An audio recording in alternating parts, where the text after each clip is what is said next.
18. Authority. 1. Author and authority. The words author and authority are related words, coming from the Latin auctor, augere, meaning to increase or to produce.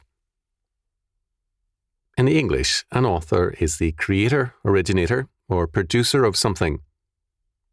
An authority is one with the right to command, to exercise dominion, and to have jurisdiction. Our religious perspective is determined by our doctrine of authority. The Greco-Roman world judged all things in terms of man's autonomous reason.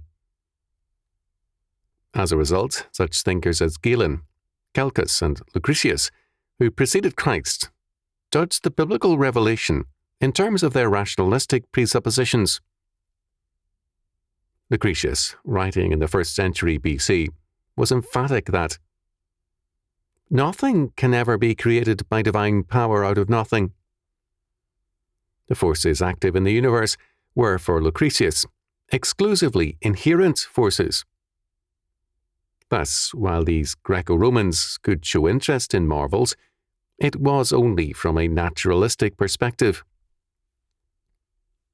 When Paul spoke of the resurrection at Athens, the philosophers were interested. Their naturalism left room for leaps in being in an evolving universe. They lost interest in Paul's position when they saw its God-centered premise. As Van Til noted, even among the cultured, it wasn't good style to recognize the facts that there was more in heaven and on earth than they had yet dreamed of in their philosophy. They believed in, quote, the mysterious universe, end quote, the unknown. But this unknown must be thought of as the utterly unknowable and indeterminate. The God of Scripture is beyond man's control. Such a God was not acceptable to the Greeks and Romans. They wanted a God who could be controlled by man and by man's reason. Given this naturalistic premise, they were amazingly gullible. The miracles of the Bible were impossible to them. One of the most offensive verses of the Bible for Greco-Roman thinkers was Luke chapter 18, verse 27. The things which are impossible with men are possible with God. Celsus held it to be an outrageous refuge to say that anything is possible to God. On the other hand, for them, virtually all things were possible for man and nature. It was believed, for example, that men could animate the statues of the gods and effect religious union with them. The Pygmalion story has religious roots. Such theurgic practices were widely believed in. The emperor, Julian the Apostate, went to a philosopher, Maximus of Ephesus, to learn the art. Such men caused torches in the hands of a goddess to burst into flames and were adept at such novel tricks. With secret mechanisms, some statues were made to talk and to proclaim oracles. At Antioch, a statue of Zeus Philios, friendly Zeus, had issued oracles which led to a persecution of Christians. The thesis of theurgy was that the divine was invisibly diffused throughout the whole cosmos like a primordial electric wave. The action which succeeded in capturing this wave, that is, whatever induced the divine to reveal itself, was a legitimate theurgic activity. Any props or devices to capture this divine wave inherent in all being was thus seen as legitimate and not as trickery. The appeal of theurgy was the appeal of humanism. Power was placed in the hands of men. Proof became something man determined, and man's activity established the nature and boundary of the real. Hegel said, "The rational is the real. That is, what the mind of man conceives is alone reality." The modern scientific attitude reflects this Hegelianism. What science proves is alone true, To give a simple example of this, in one California mountain area, residents were long familiar with the existence of mountain lions. This fact, however, was not accepted by naturalists until one of them found it to be so. No one else constituted a credible witness. In such a perspective, scientific, naturalistic man is alone the authority because he is the author of the dimensions of reality.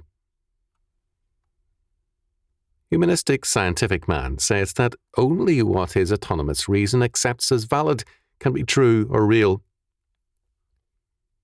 The naturalistic scientist presents himself as an authority because he has presupposed himself as the author. He defines what can acceptably be classified as reality. Hence, creationism is not true, and evolution, an unprovable doctrine, is of necessity true because it conforms to his concept of the real. God and the Bible are rejected as invalid authorities because the humanistic scientist sees not God as the author, but his autonomous mind. Without acknowledging Schopenhauer, he follows him in implicitly seeing the world as will and idea. How we define reality rests on an act of faith. We are told, through faith we understand that the worlds were framed by the Word of God, so that things which are seen were not made of things which do appear. Hebrews chapter 11, verse 3. All life is an act of faith. The only question is, faith in what or whom? Our doctrine of authority is manifested by our faith. Hebrews chapter 12, verses 1 and 2 declares,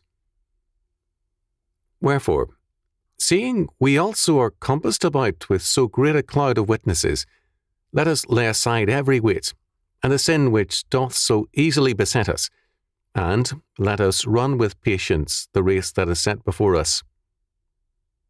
Looking unto Jesus, the author and finisher of our faith, who, for the joy that was set before him, endured the cross, despising the shame, and is set down at the right hand of the throne of God. The word here translated as author is orkagon, which means prince or tribal leader.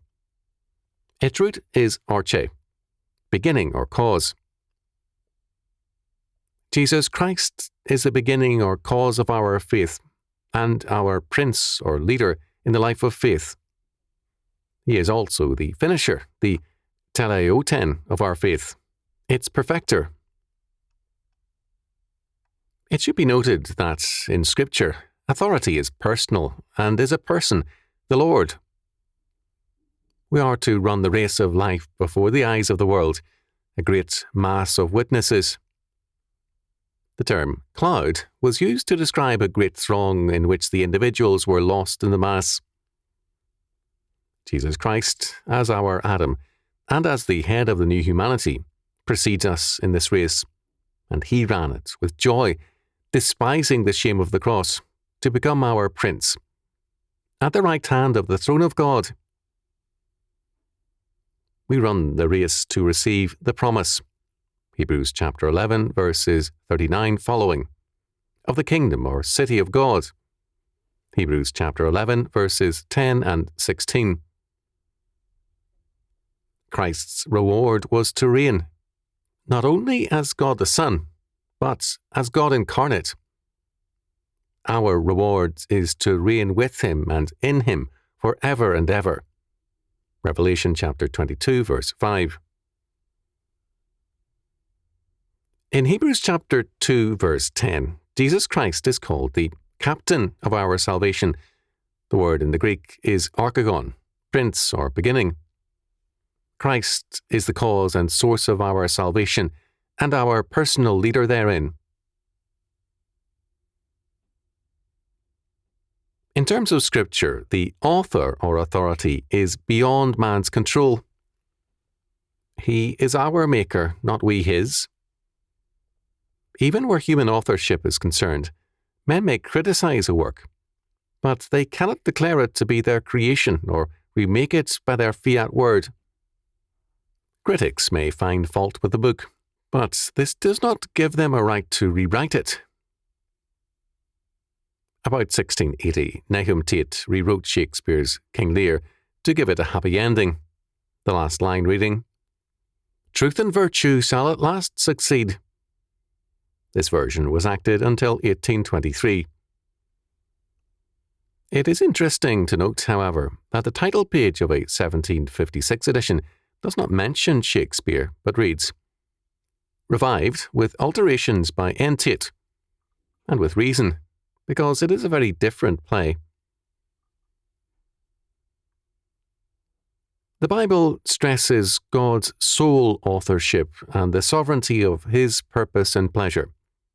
This is called predestination.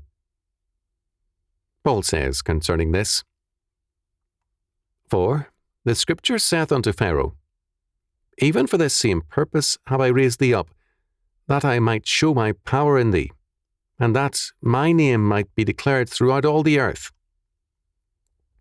Therefore hath he mercy on whom he will have mercy, and whom he will he hardeneth. Thou wilt say unto me, Why doth he yet find fault? For who hath resisted his will? Nay, but, O man, who art thou that repliest against God? Shall the thing formed say to him that formed it, Why hast thou made me thus? Hath not the potter power over the clay, of the same lump to make one vessel unto honour, and another unto dishonour? Romans chapter 9, verses 17 to 21. In brief, God is man's author and authority. For man to presume to challenge God's work is presumptuous and insane. To question God and His authority is suicidal, because it means questioning the validity of life itself. Life only exists on God's terms, not on terms of man's imagination. God is God, and His word is revelation.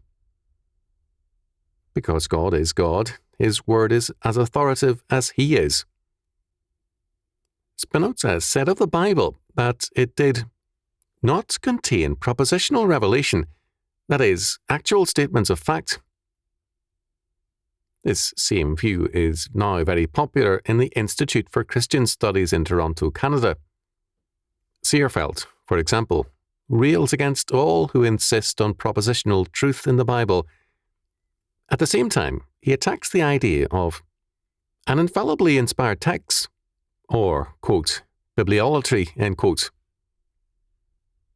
For all such men, God obviously lacks the intelligence and coherency which they possess. The aim of these men, in Van Til's words, is to make Christianity acceptable to its cultured despisers. In the process, they make themselves contemptible. We cannot say with any legitimacy to our Creator, Why hast thou made me thus?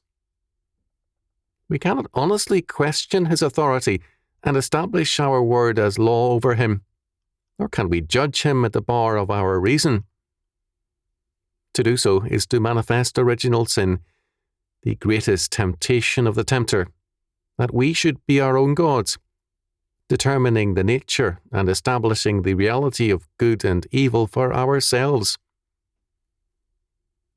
Man, in his fall, challenged God's authority. Both in opposition to biblical faith and in seeming friendliness to it, men continue to challenge God's authority. However, all who judge God are in due time judged by God.